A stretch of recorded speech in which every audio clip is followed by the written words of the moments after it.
지금 파리와 런던 국제공항은 그야말로 마비 상태입니다. 화면 가득 잡힌 수백 명의 서양 부모들. 그들은 아이를 끌어안고 전세기 탑승구 앞에서 울부짖고 있었습니다. 돈은 얼마든지 낼 테니 제발 표를 주시오. 영국 BBC 앵커조차 떨리는 목소리로 긴급 속보를 전했습니다. 유럽의 치안 시스템이 완전히 붕괴된 지금 전 세계 부모들이 오직 단 한 나라, 대한민국으로의 탈출을 시도하고 있습니다. 대체 이 콧대 높은 서양인들이 대사관 업무를 마비시키면서까지 한국행 비자의 모금에는 충격적인 이유가 무엇일까요? 그리고 런던 최고의 AI 보안 전문가가 한국의 밤거리에서 무릎을 꿇고 오열해버린 진짜 이유는 무엇이었을까요? 세계를 경악에 빠뜨린 대한민국의 위대한 기적. 지금 그 충격적인 현장을 확인해 보십시오. 그 전에 잠깐 이야기를 시작하기 전에 구독과 좋아요 눌러주시면 정말 감사하겠습니다. 어디에서 듣고 계신지도 댓글에 남겨주시고 함께 해주세요. 저는 데이비드 해리슨입니다.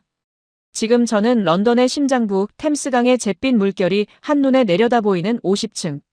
최고급 빌딩의 펜트하우스 집무실에 홀로 앉아 있습니다. 제 눈앞에는 벽면 전체를 가득 채운 거대한 와이드 모니터. 수십 대가 쉴 새 없이 푸른 빛을 뿜어내고 있는 중입니다. 화면 속에는 런던의 지도가 펼쳐져 있고 수백만 개의 데이터가 실시간으로 분석되며 도시 곳곳의 범죄 위험도를 빨간 점으로 찍어내고 있죠. 저는 영국의 치안을 책임지는 도시 범죄 예측 인공지능 기업의 최고 경영자입니다. 제 지휘 아래 무려 1200명의 천재적인 엔지니어들이 움직이고 있고 회사의 시장 가치는 한화로 1조 5천억 원을 훌쩍 넘긴 지 오래입니다. 런던 시장은 물론이고 유럽 전역의 경찰, 수뇌부들이 저희 회사가 개발한 보안 알고리즘을 사기 위해 매일같이 제게 머리를 조아리고 있는 상황인 겁니다. 저는 지난 20년 동안 제가 이 거대하고 복잡한 도시의 완벽한 지배자라고 굳게 믿어 의심치 않았습니다. 이 차가운 모니터 속 숫자와 통계만 완벽하게 통제한다면 세상의 모든 끔찍한 범죄로부터 내 울타리를 완벽하게 지켜낼 수 있다고 오만하게 착각하고 있었던 것이죠. 하지만 지금 이 순간 저는 제가 쌓아올린 그 거대한 제국의 한가운데서 피를 토하는 듯한 절망감에 온몸을 떨고 있습니다. 세상을 구원하겠다며 호언장담했던 그 1조 5천억 원짜리 최첨단 인공지능도 도시 곳곳을 거미줄처럼 비추고 있는 수십만 대의 CCTV 카메라망도 정작 제 목숨보다 소중한 10살배기 딸아이의 생명 앞에서는 휴지 조각만도 못한 쓰레기였다는 사실을 뼈저리게 깨달아버렸기 때문입니다. 지금부터 제가 여러분께 털어놓을 이야기는 겉으로는 세상에서 가장 우아하고 고상한 척하는 선진국, 유럽의 가장 역겹고 참혹한 민낯이자 피눈물을 삼키며 조국의 환상을 깨부숴야만 했던 한 아버지의 처절한 고백입니다.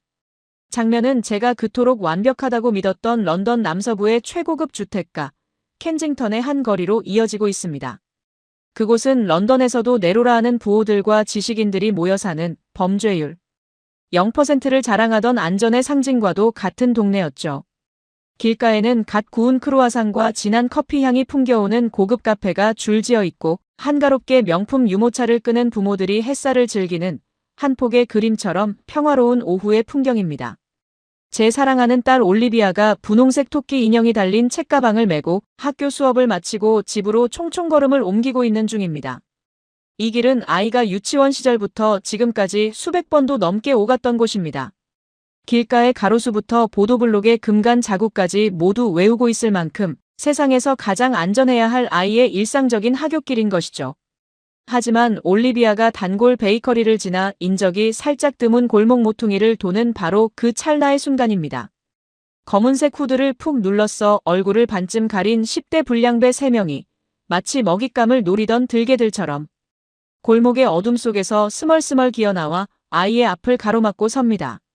코를 찌르는 역겨운 대마초와 싸구려 담배 냄새가 훅 끼쳐오는 순간 콧노래를 부르던 올리비아의 작은 발걸음이 시멘트 바닥에 붙은 듯 그 자리에 얼어붙어 버립니다. 본능적인 공포가 아이의 머리부터 발끝까지 뱀처럼 칭칭 감아버린 겁니다.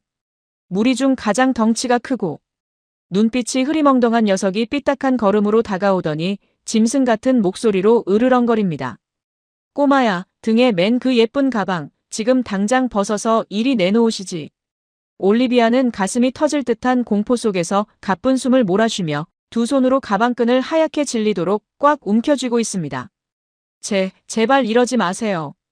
이 안에는 내일 낼 미술 숙제가 들어있단 말이에요. 아이의 앳된 목소리가 파르르 떨리고 온몸이 사시나무처럼 요동치고 있습니다. 그 작은 저항이 녀석의 심기를 건드린 걸까요? 바로 그 순간 이 녀석의 더러운 주머니 속에서 섬뜩한 은빛 쇳조각이 찰칵 소리와 함께 튀어나오는 겁니다. 날이 시퍼렇게 선 조끼 한 뼘은 되어 보이는 잭나이프입니다. 이 녀석은 허리를 굽혀 올리비아의 작은 귓가에 입술을 바짝 가져다 대고는 악마처럼 낮게 속삭이고 있습니다. 단 한 번이라도 소리를 지르거나 반항하면 그 예쁜 얼굴을 목부터 턱까지 완전히 그어버릴 테니까 알아서 해. 얼음장같이 차가운 칼끝이 아이의 연약하고 하얀 뺨에 닿는 순간 올리비아는 숨을 쉬는 것조차 잊은 채 완전히 조각상처럼 굳어버리고 맙니다.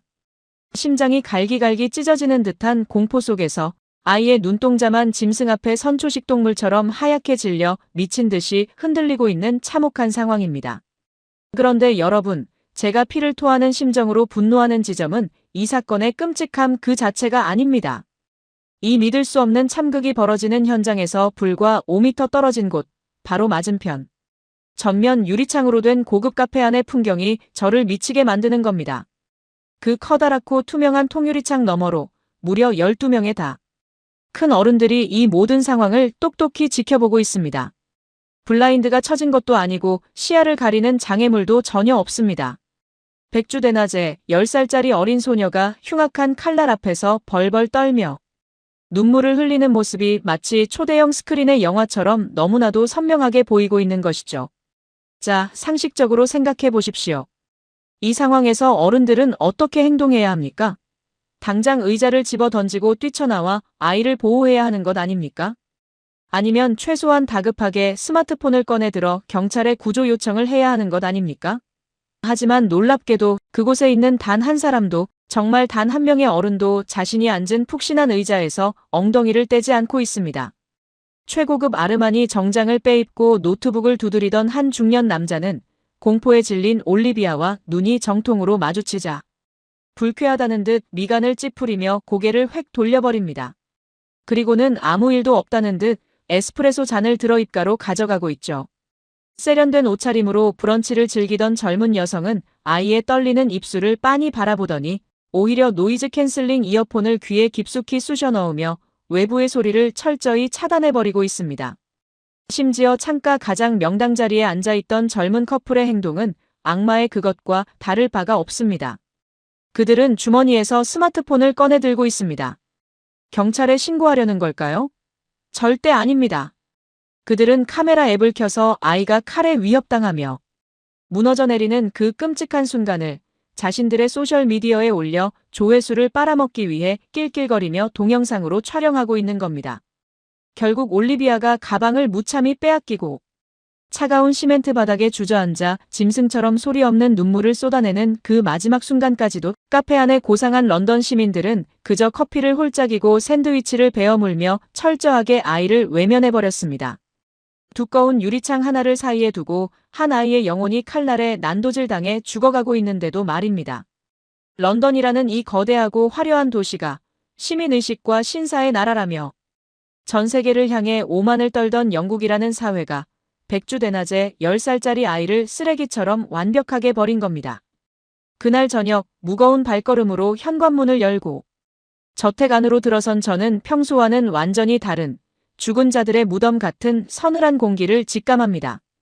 평소라면 현관문이 열리기가 무섭게 아파 하고 참새처럼 달려와 제품에 안겨야 할 올리비아의 모습이 보이지 않는 겁니다. 거실 불조차 켜지지 않은 캄캄한 집안. 저는 본능적인 불안감에 휩싸여 집안을 뒤지기 시작합니다.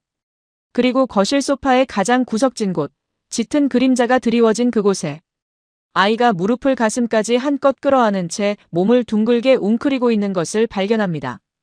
저는 숨을 죽이고 아이의 곁으로 조심스럽게 다가가 떨리는 손으로 어깨를 감싸 안습니다. 순간 올리비아가 흠칫 놀라더니 이내 제품으로 무너지듯 파고들며 짐승의 울음 같은 오열을 토해내기 시작합니다. 아이의 눈동자는 이미 초점을 잃어버렸고 그 맑고 반짝이던 영혼이 산산조각 나버린 것처럼 텅 비어 있습니다. 아이는 말 한마디 하지 못한 채 그저 제 셔츠 자락을 찢어질 듯이 쥐고 밤새도록 눈물만 쏟아내고 있습니다. 밤이 깊어 새벽 2시가 넘어가는 고요한 시간입니다. 갑자기 올리비아의 방문 너머로 피를 토하는 듯한 뼈가 시릴 정도로 처절한 비명소리가 온 집안의 정적을 갈갈이 찢어놓습니다. 제가 심장이 덜컥 내려앉아 미친 듯이 방문을 박차고 들어가자 아이는 침대 위에서 거품을 물듯 발작을 일으키며 허우적대고 있습니다. 온몸이 얼음장처럼 차가운 식은땀으로 흠뻑 젖어 있고 허공을 향해 두 손을 미친 듯이 휘저으며 발악하고 있죠. 아빠! 칼! 저 사람이 칼을 들고 있어.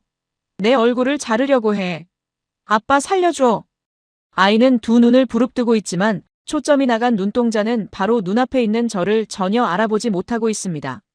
몸은 안전한 침대 위에 있지만 아이의 영혼은 여전히 그 끔찍하고 차가운 골목길의 악몽 속에 갇혀날 선 잭나이프의 공포를 생생하게 겪고 있는 겁니다. 저는 미친 듯이 발버둥 치는 아이의 작은 몸뚱이를 부서질세라 온 힘을 다해 꽉 끌어안고 그저 제 무능함을 저주하며 밤이 새도록 피눈물만 삼키고 있는 중입니다. 다음 날 날이 밝자마자 저는 끓어오르는 분노와 사리를 간신히 억누르며 관할 경찰서로 미친 듯이 뛰어갑니다. 어떻게든 범인들을 잡아내 이 지옥 같은 고통을 1000배, 만배로 되돌려주겠다는 복수심뿐이었죠. 하지만 저를 맞이한 강력반 형사의 태도는 제 찢어진 가슴에 다시 한번 굵은 소금과 비수를 쑤셔넣고 있습니다. 머리가 반쯤 벗겨진 피곤한 인상의 형사는 저를 자리에 앉히지도 않은 채 만성 피로에 찌든 얼굴로 조서 파일만 건성으로 훑어보고 있습니다. 그리고는 제 얼굴은 쳐다보지도 않은 채 마치 귀찮은 파리를 쫓아내듯 차갑게 내뱉는 겁니다. 해리슨 씨, 진정하시고요. 런던에서 이런 미성년자 흉기 강도 사건은 하루에도 수십, 수백 건씩 산더미처럼 쏟아집니다. 피해자가 다치지도 않았고 그깟 가방 하나 뺏긴 거 가지고 유난 떨지 마시죠. 순번대로 처리할 테니 집에 가서 조용히 기다리십시오. 저는 이성의 끈이 끊어지며 책상을 주먹으로 부서져라 내리치고 포효하고 있습니다. 이봐요. 제 딸이 고작 10살입니다. 대낮에 어른들 12명이 멀쩡히 지켜보는 앞에서 칼에 얼굴이 그어질 뻔했다고요. 내 회사 데이터베이스만 돌려도 1시간 안에 범인 동선을 다 따낼 수 있는데 지금 유난을 떤다고 했습니까? 하지만 형사는 한숨을 푹 내쉬며 파일을 서랍에 휙 던져버릴 뿐입니다. 제 딸의 산산조각난 인생과 끔찍한 트라우마가 그들 경찰의 눈에는 그저 서랍 속에 처박힌 수만 개의 귀찮은 종이 쪼가리 중 하나일 뿐인 겁니다. 저는 그 순간 제가 만든 인공지능이 아무리 완벽하게 범죄를 예측한들 그것을 막아야 할 인간들의 시스템이 썩어 문드러져 있다면 아무 소용이 없다는 절망적인 진실을 마주하게 됩니다. 저는 지푸라기라도 잡는 심정으로 올리비아의 학교로 달려가 교장을 찾아갑니다. 아이가 다시 안심하고 학교에 다닐 수 있도록 등하굣길에 전담 보안 인력을 배치하고 심리치료 전문가를 붙여달라고 울부짖으며 절규합니다. 비용이 문제라면 제가 사재를 털어서라도 학교 전체의 보안 시스템을 갈아엎겠다고 애원했죠. 하지만 교장은 곤란하다는 듯 헛기침만 해대며 돌아오는 대답은 저를 2번 죽이고 있습니다. 해리슨 대표님, 심정은 이해합니다만 학교 예산 규정상 학교 울타리 밖에서 일어난 사적인 범죄에 개입할 수는 없습니다. 보안 인력 배치는 타 학생들과의 형평성에 어긋납니다. 유감스럽지만 저희가 해드릴 수 있는 조치는 없습니다. 경찰도 학교도 외면한다면 내 힘으로 법의 심판을 받게 하겠다. 저는 런던에서 시간당 200만 원을 받는 최고급 로펌의 변호사. 군단을 고용해 가해자들의 신원을 끝까지 추적해냅니다. 제 회사의 막강한 정보력과 자금력을 총동원한 끝에 결국 녀석들을 잡아냈죠. 하지만 회의실에서 변호사가 들고 온 최종 법률 검토 결과는 저를 그 자리에서 완전히 주저앉히고 맙니다. 대표님, 정말 안타깝고 분노스럽지만 가해자들이 모두 14세 미만의 촉법소년, 즉 법적 보호를 받는 미성년자들입니다. 현재 영국의 미성년자 보호법과 인권법이 너무나도 강력하게 이들을 감싸고 있어서 우리가 아무리 엄청난 소송전을 벌여도 이들에게 내릴 수 있는 법적 처벌은 단순한 서면 경고 조치 한 장이 전부입니다. 재판조차 열기 힘듭니다. 세상에 이럴 수가 있습니까? 10살짜리 어린아이의 얼굴에 치명적인 살상 무기를 들이밀고 한 아이의 평온했던 세상을 지옥의 구렁텅이로 밀어넣어 평생 씻을 수 없는 트라우마를 안겨준 대가가 고작 우편물로 날아가는 종이 쪼가리 한 장의 경고문이라는 사실이 말입니다. 돈이라면 수천억 원을 쥐고 있고 권력자들과 매일 밤 파티를 즐기던 저조차도 이 미쳐 돌아가는 법과 제도 앞에서는 벌레처럼 무력할 뿐이었습니다. 이제 저는 어둠이 짙게 깔린 텅 빈 거실. 창가에 홀로 서서 미친 듯이 쏟아지는 런던의 차가운 빗줄기를 멍하니 바라보고 있습니다. 창밖으로 아스라이 보이는 저 빅벤의 시계탑과 화려한 템스강의 야경들이 이제는 저를 향해 낄낄거리는 악마의 조롱처럼 느껴지는 중입니다. 위험에 처한 아이를 짐승처럼 외면하는 시민들, 범죄자를 보호하고 피해자를 방치하는 무능한 경찰과 학교, 그리고 인권이라는 미명하에 악마들을 면죄해주는 역겨운 법원까지. 그 어느 곳도, 그 누구도 내 아이를 지켜주지 않는 이 끔찍한 나라. 지금 이 순간에도 올리비아는 자기 방 창문 근처에는 얼씬도 하지 못한 채 음식조차 거부하고 침대 밑 구석에 숨어 서서히 영혼이 말라 죽어가고 있습니다. 며칠 사이 아이의 몸무게가 눈에 띄게 줄었고 웃음소리는 영원히 사라져버렸습니다. 이대로 이 저주받은 런던이라는 거대한 무덤에 계속 머문다면 저는 결국 사랑하는 딸을 영영 잃고 말 것이라는 공포스러운 확신이 제 뼛속까지 시리게 파고들고 있습니다. 저는 서재로 미친 듯이 달려가 책상 위에 놓인 노트북을 거칠게 열어젖히고 있습니다. 도망쳐야 합니다. 이 미쳐버린 사회에서, 이 붕괴된 시스템에서 하루라도 빨리 도망쳐야 합니다. 밤거리를 혼자 걸어도 내 아이가 악몽 없이 안전하게 미소 지을 수 있는 곳, 이웃이 위험에 처하면 누구라도 기꺼이 생면부지에 손을 내밀어주는 진정한 의미의 사람 사는 곳을 찾아내야만 합니다. 그것이 설령 지구 반대편의 낯선 땅이라 할지라도 제 회사를 버리고 모든 기득권을 포기해야 한다 해도 말입니다.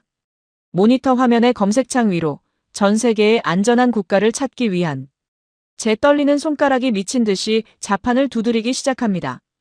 살기 위해, 오직 내 딸을 살려내기 위해 말입니다. 제 눈앞의 거대한 모니터 화면에는 전 세계 주요 국가들의 치안 지표와 범죄, 통계 데이터가 쉴 새 없이 폭포수처럼 쏟아져 내리고 있습니다. 저는 빅데이터를 다루는 전문가입니다. 인간의 얄팍한 감정이나 직관 따위는 철저히 배제하고 오직 차갑고 객관적인 숫자와 통계만을 맹신하며 20년을 살아온 사람인 것이죠. 그래서 저는 도망칠 곳을 찾는 이 절박한 순간에도 제 특기를 살려 전 세계의 도시들을 철저하게 해부하기 시작합니다. 제 딸 올리비아를 완벽하게 지켜줄 수 있는 지구상에서 가장 안전한 요새를 찾기 위해 제 회사의 메인 슈퍼컴퓨터까지 몰래 접속해 방대한 데이터를 긁어모으고 있는 중입니다. 하지만 검색을 이어갈수록 제 입술은 바싹 타들어가고 절망감은 더욱 깊고 무겁게 제 목을 조여오고 있습니다. 선진국이라 불리는 나라들의 화려한 포장지를 벗겨내자 그 안에 숨겨진 끔찍한 민낯들이 구역질이 날 정도로 적나라하게 드러나고 있기 때문입니다. 평화로워 보이던 캐나다 밴쿠버는 이미 도심 한복판이 마약 중독자들의 좀비 거리로 전락해버렸고 복지의 천국이라는 스위스는 이민자들에 대한 보이지 않는 차별과 폐쇄적인 교육 환경이 숨통을 조이고 있습니다. 여유로운 자연을 자랑하는 호주마저도 10대들의 무차별적인 폭력, 범죄율이 런던 못지않게 치솟고 있는 참담한 현실입니다. 아시아의 금융 허브라는 싱가포르는 통계상으로는 안전해 보였지만 숨막히는 억압적 규제와 살인적인 물가 속에서 아이의 영혼이 자유롭게 숨 쉴 수 있는 곳은 결코 아니라는 판단이 서는 겁니다. 이럴 수는 없어. 지구상에 내 아이 하나 마음 편히 걸을 수 있는 나라가 단 한 곳도 없단 말인가. 저는 피가 날 정도로 입술을 깨물며 마지막 지푸라기라도 잡는 심정으로 검색 알고리즘의 조건을 극한으로 끌어올립니다. 야간 보행 안전지수 90점 이상, 총기 범죄율 제로, 10대 강력 범죄 발생률 최저, 그리고 거리의 사각지대를 없애는 촘촘한 CCTV 방법만까지 세상에 존재할 수 없는 유토피아적인 조건들을 모조리 입력한 뒤 엔터키를 3개 내리칩니다. 화면에 데이터가 미친 듯이 회전하더니 수백 개의 국가들이 우수수 떨어져 나가고 마침내 단 하나의 국가, 오직 하나의 붉은 점만이 모니터 정중앙에 선명하게 떠오르고 있습니다. 그 나라의 이름을 확인한 순간 저는 제 두 눈을 의심하며 모니터 앞으로 얼굴을 바짝 들이밀고 있습니다. 사우스 코리아, 대한민국. 저는 헛웃음을 터뜨리며 마른 세수를 하고 있습니다. 한국이라고? 지금 북한이랑 국경을 맞대고 휴전 중인 그 조그만 반도. 국가가 세계에서 가장 안전하다고? 시스템에 치명적인 오류가 난 게 틀림없어. 영국이라는 오만한 우물 안에서만 살아온 저에게 한국은 그저 전쟁의 위험이 도사리고 있는 미지의 동아시아 국가일 뿐이었습니다. 저는 이 말도 안 되는 결과를 반박하기 위해 UN 마약범죄사무소의 공식 통계와 경제협력개발기구 OECD의 치안 지표를 2중 3중으로 교차 검증하기 시작합니다. 그런데 데이터를 파고들면 파고들수록 오히려 제 뒤통수를 망치로 강하게 얻어맞은 듯한 충격에 입을 다물지 못하고 있습니다. 이건 기적이라는 단어로도 부족한, 도무지 인간의 상식으로는 설명이 불가능한 압도적인 수치들인 겁니다. 강력 범죄 발생률은 전 세계 최저 수준의 바닥을 기고 있고, 밤거리를 혼자 걸을 때 느끼는 안전도 지수는 유럽의 내로라 하는 선진국들을 발 아래에 두고 세계 최상위권에 랭크되어 있습니다. 어떻게 이런 수치가 현실에 존재할 수 있는지 도저히 믿을 수가 없어서 저는 런던 주재 외국인 커뮤니티와 유튜브를 샅샅이 뒤지기 시작합니다. 통계가 거짓말을 한다면 직접 그곳에 사는 사람들의 생생한 목소리를 확인해야 직성이 풀리니까요. 화면 속에서 재생되는 영상들은 저의 얄팍한 편견을 산산조각 내며 엄청난 충격과 전율을 선사하고 있습니다. 새벽 2시, 칠흑 같은 어둠이 깔린 서울의 한강공원. 한 젊은 여성이 귀에 이어폰을 꽂은 채 혼자서 조깅을 하고 있습니다. 주변에는 그녀를 위협하는 그림자조차 없고, 심지어 공원 벤치에 고가의 스마트폰을 툭 던져놓고 화장실에 다녀오는 사람들의 모습이 아무렇지 않게 화면에 잡히고 있습니다.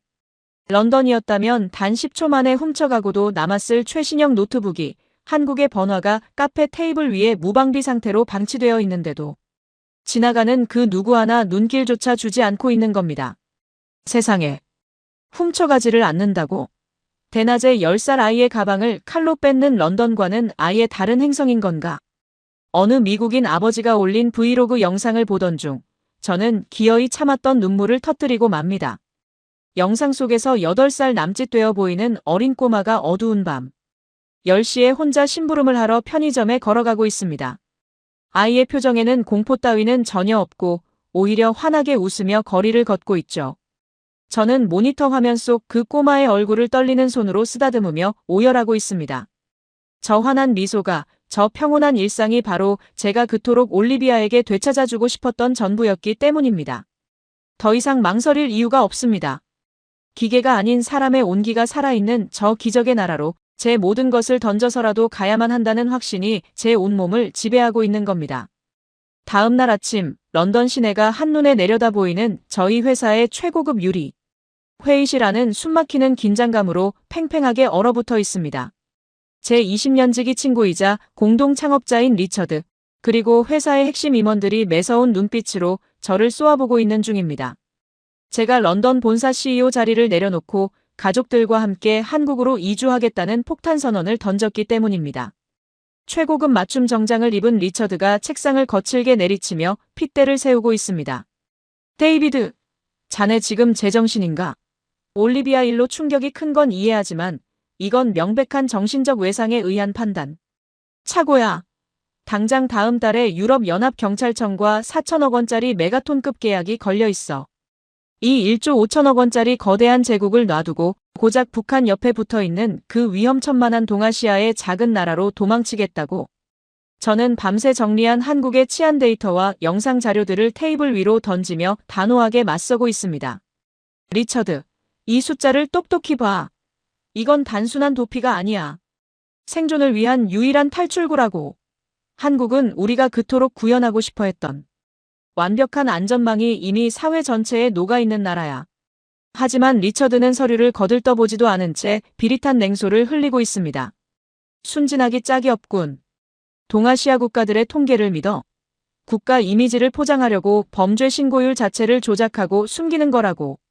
게다가 거긴 언제 전쟁이 터져도 이상하지 않은 휴전 국가야. 자네는 지금 극심한 트라우마 때문에 환상 속에 빠져서 회사와 주주들을 절벽으로 밀어넣고 있는 거라고. 다른 임원들 역시 리처드의 말에 동조하며 혀를 끌고 있습니다. 당장 심리치료사부터 만나보라며 저를 마치 정신병자 취급하는 그들의 오만하고 썩어빠진 태도에 저는 끓어오르는 분노를 주체하지 못하고 자리를 박차고 일어납니다. 조작된 수치라고. 런던 한복판에서 내 딸이 칼에 찔릴 뻔할 때 커피나 처마시며 구경하던 이 역겨운 도시의 야만성보다 더 끔찍한 게 있을 것 같아. 1조 5천억? 4천억짜리 계약? 내 딸아이가 창문 밖을 내다보는 것조차 두려워하며 벌벌 떨고 있는데 그깟 핏빛 돈다발이 무슨 소용이냐고. 저는 주머니에서 스마트폰을 꺼내어 집 거실에 설치된 홈 CCTV 화면을 회의실 대형 스크린에 연결해버립니다. 화면 속에는 대낮임에도 불구하고 두꺼운 암막 커튼을 치고 캄캄한 소파 구석에 몸을 웅크린 채 불안하게 손톱을 물어뜯고 있는 10살 올리비아의 처참한 모습이 비치고 있습니다. 순간 회의실 안의 모든 임원들이 꿀먹은 벙어리처럼 입을 다물어버립니다. 똑똑히 봐. 이것이 당신들이 자랑스러워하는 선진국 영국의 진짜 얼굴이고 내 가정이 처한 끔찍한 현실이야. 내 가족 하나 지키지 못하는 CEO 타이틀 따위 쓰레기통에나 처박아 버리라고 해. 나는 내일 당장 이 지옥을 떠날 테니 회사는 당신들끼리 알아서 해. 저는 회의실 문을 쾅 닫고 나와 곧장 제 집무실로 향합니다. 심장이 미친 듯이 뜁니다. 20년의 청춘과 피땀을 바쳐 일궈낸 회사를 미련 없이 던져버리는 순간이지만 묘하게도 가슴 한구석을 짓누르던 거대한 돌덩이가 씻겨 내려가는 듯한 해방감이 밀려오고 있습니다. 저는 자리에 앉아 노트북을 열고 아내 사라에게 전화를 겁니다. 사라, 짐 싸. 우리가 살 수 있는 유일한 희망을 찾았어. 대한민국이야. 아무것도 묻지 말고 당장 떠날 준비를 해. 수화기 너머로 짧은 침묵이 흐르더니 사라의 떨리는 목소리가 들려옵니다. 데이비드, 나도 어젯밤에 한국에 대해 찾아봤어. 올리비아가 다시 웃을 수만 있다면 난 거기가 달나라라도 갈 거야. 저는 왈칵 쏟아지려는 눈물을 꾹 참으며 브라우저를 열어 항공권 예매 사이트에 접속합니다. 출발지는 런던 히스로 공항, 도착지는 단 한 번도 가본 적 없는 미지의 땅, 대한민국 인천국제공항입니다. 망설임 없이 편도 항공권 3장을 선택한 뒤 결제 버튼 위로 마우스를 가져갑니다.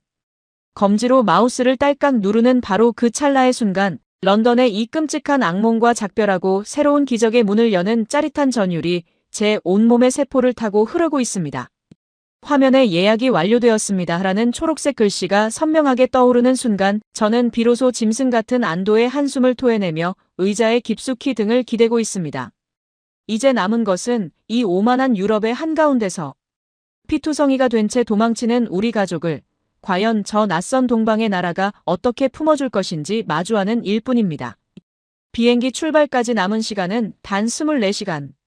저희 가족의 운명을 건 처절한 탈출극이 마침내 그 거대한 막을 올리고 있는 겁니다. 런던 히스로 공항의 활주로를 거칠게 박차고 오른 거대한 여객기가 무거운 잿빛 먹구름을 뚫고 하늘 높이 솟아오르고 있습니다. 창밖으로 제가 지난 20년 동안 피땀 흘려 쌓아 올렸던 런던의 화려한 불빛들이 점점 아스라이 멀어지더니 이내 칠흑 같은 어둠 속으로 완전히 자취를 감추고 마는 겁니다. 1조 5천억 원짜리 회사의 최고 경영자 자리도 유럽 전역의 치안을 주무르며 누렸던 얄팍한 권력도 모조리 저 차가운 구름 아래로 내던져버렸지만 제 마음은 그 어느 때보다 깃털처럼 가볍기만 합니다.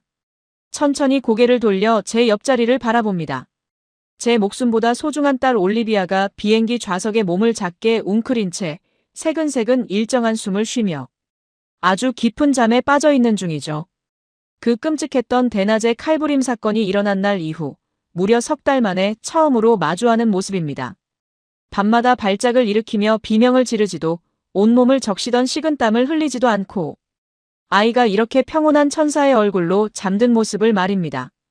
그저 런던이라는 그 저주받고 무능한 땅을 벗어나 안전한 곳으로 향하고 있다는 사실 하나만으로 아이의 짓눌렸던 영혼이 비로소 안도의 숨통을 트고 있는 겁니다. 저는 그 작고 헬쑥해진 아이의 뺨을 조심스럽게 쓰다듬으며 12시간의 기나긴 비행 내내 한숨도 자지 못한 채 창밖의 밤하늘만 뚫어지게 바라보고 있습니다. 우리 가족을 구원해줄 그 미지의 땅이 하루빨리 눈앞에 나타나기만을 미친 듯이 기도하면서 말입니다. 안내 말씀드립니다. 우리 비행기는 곧 대한민국 인천국제공항에 착륙하겠습니다. 부드러운 기내 안내방송과 함께 비행기의 바퀴가 활주로에 묵직하게 닿는 순간 제 심장이 주체할 수 없이 거세게 방망이질 치기 시작합니다. 비행기 문이 열리고 낯선 이국의 공기를 폐부 깊숙이 들이마시는 첫 순간 저는 본능적으로 온몸의 감각을 곤두세운 채 주변을 샅샅이 살피고 있습니다. 그런데 터미널 안으로 걸음을 내디디는 순간부터 제가 알던 서양의 그 혼란스럽고 지저분한 공항들과는 공기 자체부터가 완전히 다르다는 것을 온몸으로 느끼는 겁니다. 수만 명의 사람이 오가는 곳인데도 바닥은 거울처럼 반짝일 정도로 티끌 하나 없이 깨끗하고 사람들의 말소리는 차분하며 유럽의 공항마다 널려있던 소매치기나 고성방가, 무질서한 새치기 따위는 눈을 씻고 찾아봐도 없는 것이죠. 입국 심사대 앞에 늘어선 수백 명의 인파 속에서도 사람들은 마치 보이지 않는 톱니바퀴가 맞물려 돌아가듯 너무나도 질서정연하게 자신의 차례를 기다리고 있습니다. 누군가 소리를 지르거나 통제하는 경찰이 없는데도 스스로 완벽한 질서를 유지하는 이 엄청난 광경에 저는 입을 다물지 못하고 있습니다. 드디어 우리 가족의 입국 심사 차례가 되었습니다. 단정한 제복을 입은 한국인 심사관이 여권을 받아들더니 잔뜩 얼어붙어 있는 올리비아를 내려다보며 천천히 입가에 세상 가장 따뜻한 미소를 지어 보이는 겁니다. 그리고는 아이의 눈높이에 맞춰 고개를 숙이며 다정한 목소리로 말을 건넵니다. 한국에 온 걸 환영한단다, 꼬마 아가씨. 바로 그 순간이었습니다. 런던 사건 이후로 어른들의 그림자만 봐도 기겁하며 아빠 등 뒤로 숨어버리던 올리비아가 멈칫하더니 아주 조심스럽게 자신의 작은 오른손을 들어 올려 심사관을 향해 살랑살랑 흔들어 보이는 것이 아니겠습니까? 몇 달 동안 단 한 번도 보지 못했던 낯선 타인에 대한 아이의 긍정적이고 무장 해제된 반응에 저는 하마터면 그 자리에서 다리에 힘이 풀려 주저앉아 오열할 뻔했습니다. 영국 사회와 이웃들조차 냉정하게 외면했던 제 불쌍한 아이를 이 낯선 동방의 나라가 공항에 발을 디딘 그 첫 순간부터 너무나도 다정하게 품어주고 있다는 사실에 가슴이 터질 듯 벅차오르는 겁니다. 공항을 빠져나와 서울 도심으로 향하는 대형 리무진 버스에 올라탔습니다. 버스가 거대한 인천대교 위를 미끄러지듯 달리기 시작하자 차창 밖으로 칠흑 같은 바다 수면 위를 수놓은 황홀한 불빛들이 끝없이 펼쳐지고 있습니다. 이내 화려한 네온사인과 하늘을 찌를 듯한 거대한 마천루들이 웅장한 위용을 드러내며 아시아를 넘어 세계 최고 수준의 메가시티인 서울의 심장부로 들어서고 있죠. 버스가 시내 한복판을 관통하는 동안 저는 20년 동안 도시의 범죄 위험도를 분석해온 전문가의 매서운 눈으로 창밖의 밤거리 구석구석을 스캔하기 시작합니다.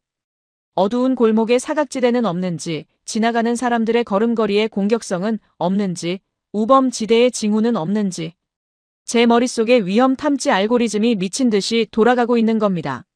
하지만 거리를 훑으면 훑을수록 제 두 눈은 경악으로 커지고 심장 박동은 걷잡을 수 없이 빨라지고 있습니다. 지금 제 손목 시계가 가리키는 시간은 밤 11시를 훌쩍 넘긴 도시의 가장 어두운 심야 시간입니다. 제가 살던 런던이나 미국 뉴욕이었다면 이 시간의 거리는 마약 중독자들과 흉기를 든 갱단들이 장악하고 멀쩡한 시민들은 철문을 두 겹 세 겹 굽게 걸어 잠근 채 집안에서 공포에 떨어야 할 시간이죠. 그런데 이 대한민국의 수도 서울은 대체 어떻게 된 일입니까? 자정이 가까워져 오는 시간임에도 거리는 대낮처럼 눈부시게 불을 밝히고 있고 교복을 입은 앳된 여학생 무리가 아이스크림을 베어 물고 깨르르 웃음을 터뜨리며 아무렇지 않게 밤거리를 걸어가고 있는 겁니다. 술에 취해 길바닥에서 유리병을 깨며 싸우는 훌리건도 없고 행인들의 위협을 가하는 노숙자 텐트촌 따위는 아예 존재하지도 않습니다. 심지어 24시간 불이 환하게 켜진 편의점 앞 야외 테이블에는 젊은 여성들이나 평범한 직장인들이 3355 모여 앉아 너무나도 평화롭게 컵라면을 먹으며 담소를 나누고 있는 겁니다.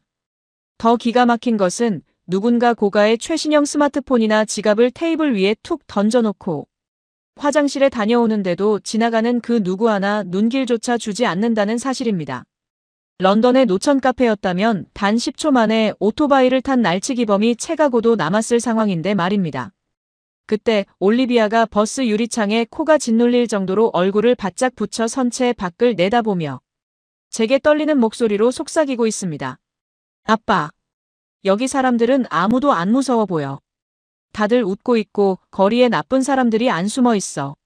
아이의 그 작은 속삭임에 저는 망치로 뒤통수를 3개 얻어맞은 듯한 충격을 받으며 데이터와 통계로만 보았던 그 기적의 수치가 과장이 아니라 눈앞에 살아 숨쉬는 진짜 현실임을 뼛속 깊이 실감하고 있는 참입니다. 마침내 저희 가족이 런던에서 미리 계약해둔 서초동의 한 아파트 단지에 도착했습니다. 무거운 캐리어를 끌고 엘리베이터에서 내려 현관문을 열고 집 안으로 들어서는 순간 발끝에서부터 전해져 오는 기분 좋은 따뜻함에 안에 사라가 낮게 탄성을 터뜨리고 있습니다. 바닥 전체에 뜨끈한 온기가 도는 한국 특유의 온돌 난방이 낯선 타국에 도착해 긴장으로 굳어있던 우리 가족의 얼어붙은 몸과 마음을 순식간에 사르르 녹여주는 겁니다. 그런데 현관에 들어서자마자 제 심장을 멎게 만들 만큼 믿을 수 없는 광경이 눈앞에 펼쳐집니다. 런던에서는 늘 집안에서도 가장 어두운 구석만 찾아 숨어들던 올리비아가 신발을 아무렇게나 벗어 던지기가 무섭게 거실 한가운데로 달려가는 겁니다. 그리고는 밖이 내다보이는 거실 전체를 덮고 있던 커다란 암막 커튼의 양쪽 끝을 두 손으로 꽉 움켜쥐더니 경쾌한 마찰음과 함께 좌우로 활짝 젖혀버리는 겁니다. 그 끔찍했던 백주대낮의 강도 사건 이후 올리비아는 단 한 번도 스스로 창문 근처에 다가간 적이 없었습니다. 밖에서 누군가 자신을 지켜보고 있다가 칼을 들고 창문을 깨고 들어올지도 모른다는 극심한 공포와 트라우마 때문에 늘 커튼을 겹겹이 치고 질식할 것 같은 어둠 속에만 갇혀 지내던 가엾은 아이였습니다. 그런 제 딸아이가 지금 처음 와보는 낯선 서울의 밤거리가 한눈에 내려다 보이는 커다란 투명 유리창에 얼굴을 바짝 대고 밖을 구경하고 있는 겁니다. 거리는 여전히 환한 가로등 불빛이 줄지어 켜져 있고 지나가는 자동차들의 불빛과 산책하는 사람들의 평온한 목소리가 창문 너머로 잔잔하게 들려오고 있죠. 올리비아가 뒤를 획 돌아보더니 제 눈을 똑바로 쳐다보며 환하게 미소 짓습니다. 아빠, 저기 밑에 엄청 밝고 예쁜 가게가 있어. 사람들이 맛있는 걸 먹고 있어. 나 저기 가보고 싶어. 그 순간 제 가슴 깊은 곳에서부터 뜨거운 용암 같은 눈물이 왈칵 터져 나와 두 뺨을 타고 하염없이 쏟아져 내리고 있습니다.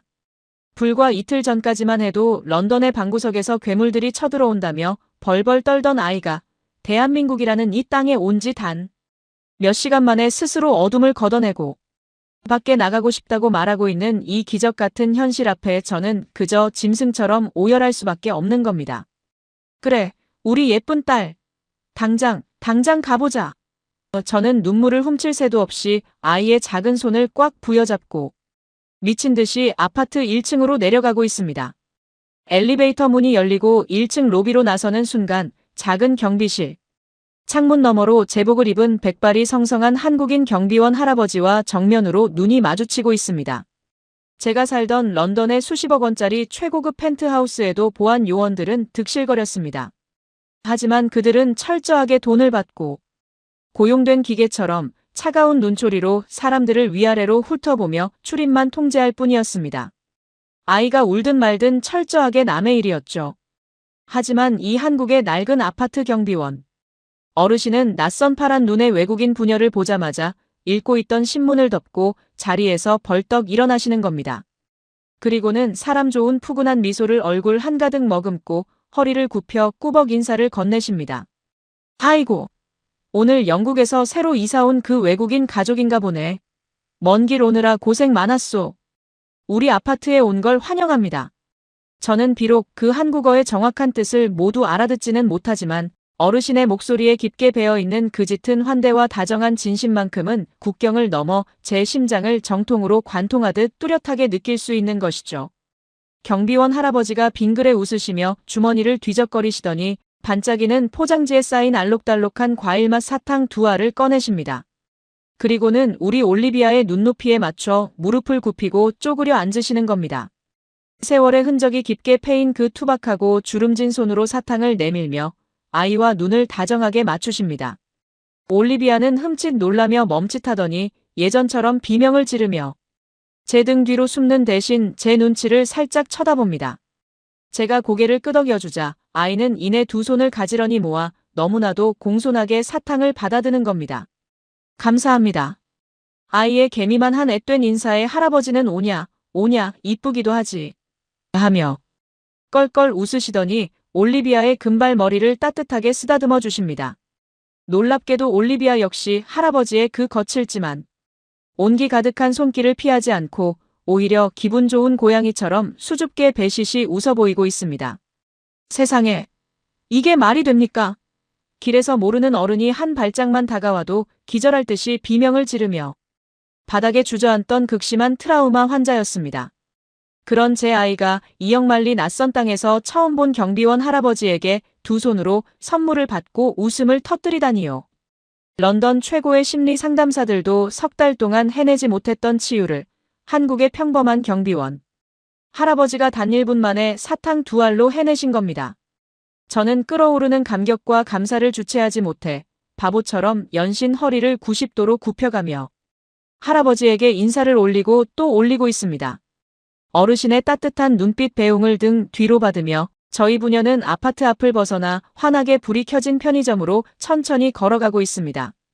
서울의 늦은 밤 공기는 시원하고 상쾌하며 우리가 걷는 이 거리 위에는 어떠한 폭력의 위협도 범죄의 그림자도 전혀 존재하지 않습니다. 편의점의 자동문이 맑고 경쾌한 종소리와 함께 열리고 대낮처럼 환한 형광등 불빛 아래에서 대학생으로 보이는 젊은 직원이 활기차게 어서 오세요 라며 인사를 건넵니다. 올리비아는 작은 바구니를 들고 눈을 반짝이며 신나게 예쁜 과자와 캐릭터 음료수를 고르고 있고 저는 냉장고에서 시원한 캔맥주 하나를 집어들고 계산대로 향하고 있습니다. 계산을 마친 후 우리는 편의점 앞 야외에 놓인 파라솔 의자에 마주 앉았습니다. 올리비아는 할아버지가 주신 사탕을 입에 오물오물 물고 다리를 까딱거리며 콧노래를 흥얼거리고 저는 차가운 캔맥주를 한 모금 깊게 들이켜며 서울의 늦은 밤거리를 하염없이 바라보고 있습니다. 내 아이가 대낮에 칼의 위협을 받아도 12명의 어른이 카메라나 찍으며 방관하던 끔찍한 지옥 런던. 그곳에서 도망쳐온 저는 지금 눈앞으로 너무나도 평온하고 안전하게 걸어가는 한국 시민들의 뒷모습을 바라보며 제 20년에 오만했던 신념이 철저하게 산산조각 나는 것을 느끼고 있습니다. 저는 그동안 제 회사의 거대한 슈퍼컴퓨터와 도시를 뒤덮은 수백만 대의 CCTV, 그리고 제가 만든 완벽한 AI 알고리즘만이 범죄를 막고 인류를 지킬 수 있다고 맹신해 왔습니다. 하지만 이 기적 같은 나라, 대한민국에 와서 제 두 눈으로 직접 마주한 진실은 제 오만함을 산산이 부숴버렸습니다. 이 나라가 가진 세계 1위의 압도적인 치안과 안전은 결코 저런 차가운 기계, 덩어리나 벌금 제도가 만들어낸 인공적인 산물이 아니었던 겁니다. 늦은 밤거리를 여학생들이 두려움 없이 웃으며 걸을 수 있는 이유, 한밤중에 넘어진 아이를 보면 너나 할 것 없이 달려와 일으켜주는 사람들, 낯선 이방인의 상처받은 아이에게도 기꺼이 다가가 다정하게 사탕을 쥐어주며 머리를 쓰다듬어주는 경비원 할아버지의 그 따뜻한 손길. 누군가 훔쳐갈까봐 지갑을 감추는 것이 아니라 서로가 서로를 믿고 지켜주는 이 끈끈한 연대감. 사람의 온기가 거리를 가득 채우고 타인의 아픔을 결코 외면하지 않는 이 위대한 시민. 의식과 정의라는 이름의 문화야말로 전 세계 어떤 천재적인 최첨단 기술로도 감히 흉내낼 수 없는 이 나라 최고의 완벽한 방어막이자 보안 시스템이었던 겁니다. 저는 빈 맥주캔을 두 손으로 꽉 움켜쥐며 빌딩 숲 위로 별이 반짝이는 서울의 밤하늘을 올려다보고 있습니다. 런던에서는 평생을 바쳐도 얻을 수 없었던 평화, 1조 5천억 원이라는 막대한 돈으로도 결코 살 수 없었던 내 가족의 일상과 딸아이의 웃음소리를 이 작은 동방의 나라가 단 하룻밤 만에 기적처럼 되찾아 주었습니다. 도망치듯 쫓겨난 이방인 가족의 꽁꽁 얼어붙은 심장을 단숨에 완벽하게 녹여버린 대한민국의 이 위대한 밤거리 한가운데서 저는 쏟아지는 눈물을 더 이상 참지 못한 채 조용히, 아주 조용히 무릎을 꿇고 이 땅의 모든 사람들에게 깊은 감사의 입맞춤을 바치고 싶은 벅찬 감동에 휩싸여만 가고 있는 겁니다. 이 기적 같은 대한민국의 수도, 서울에 정착한 지 어느덧 한 달이라는 시간이 훌쩍 흘렀습니다. 그 짧은 시간 동안 우리 가족의 삶은 마치 지옥에서 천국으로 끌어올려진 것처럼 완벽하게 뒤바뀌고 말았습니다. 밤마다 비명을 지르며 식은땀을 흘리던 제 딸 올리비아는 이제 콧노래를 부르며 혼자서 아파트 단지 앞 문방구에 다녀올 정도로 눈부시게 밝아졌습니다. 아이의 얼굴에 핏기가 돌고 잃어버렸던 천사의 미소를 되찾은 모습을 볼 때마다 저는 매일 아침 거실 창밖으로 펼쳐진 서울의 풍경을 향해 조용히 감사의 기도를 올리고 있는 중입니다. 하지만 제 머릿속에는 20년 경력의 데이터 분석가로서 도무지 풀리지 않는 거대한 의문 하나가 여전히 자리 잡고 있었습니다. 대체 이 나라는 어떻게 이런 완벽한 치안과 따뜻한 시민의식을 가지게 된 것일까요? 저는 그 해답을 찾기 위해 밤을 새워가며 대한민국의 근현대사 관련 자료와 다큐멘터리들을 샅샅이 뒤지기 시작했습니다. 그리고 며칠 뒤 모니터 화면에 떠오른 흑백 사진들을 바라보던 저는 그만 노트북 위로 굵은 눈물을 뚝뚝 흘리며 오열하고 말았습니다. 제가 마주한 진실은 너무나도 처절하고 위대한 한편의 눈물겨운 대서사시였기 때문입니다. 불과 70여 년 전, 이 나라는 6.25 전쟁이라는 참혹한 비극을 겪으며 말 그대로 아무것도 남지 않은 잿더미 그 자체였습니다. 유럽의 그 어떤 나라들보다 비참하고 가난했으며 세계에서 가장 희망이 없는 나라로 불리던 곳이 바로 대한민국이었던 겁니다. 그런데 어떻게 그 끔찍한 폐허 속에서 지금의 이 눈부신 메가시티와 세계 1위의 치안 강국을 만들어낼 수 있었던 것일까요? 그 해답은 바로 지금 이 땅의 거리를 걷고 계시는 하얀 백발의 어르신들, 그분들의 피와 땀, 그리고 뼈를 깎는 희생에 있었습니다. 이 나라의 아버지들은 가족을 굶기지 않기 위해 펄펄 끓는 중동의 사막으로 달려가 피땀을 흘리며 막노동을 하셨고 지하 수천 미터 독일의 탄광에서 진폐증과 싸우며 석탄을 캐내셨던 겁니다. 어머니들은 또 어땠습니까? 꽃다운 청춘을 바쳐가며 먼 타국의 병원에서 시체 닦는 일을 마다하지 않으셨고 먼지 구덩이 가득한 봉제 공장에서 밤을 새워가며 미싱을 돌리셨던 것이죠. 그분들은 자신의 인생이라는 것은 까맣게 잊은 채 오직 내 자식만큼은 이 지독한 가난과 공포를 물려주지 않겠다는 그 처절한 일념 하나로 당신들의 살점과 뼈를 갈아 넣어 이 나라의 기초를 다지셨던 겁니다. 남을 해치고 빼앗아야만 내가 살 수 있는 서양의 야만적인 양육 강식과 달리 이분들은 그 지독한 가난 속에서도 콩 한 쪽이라도 이웃과 나눠 먹고 서로를 보듬어 안는 정이라는 위대한 연대의식을 자식들에게 물려주셨습니다.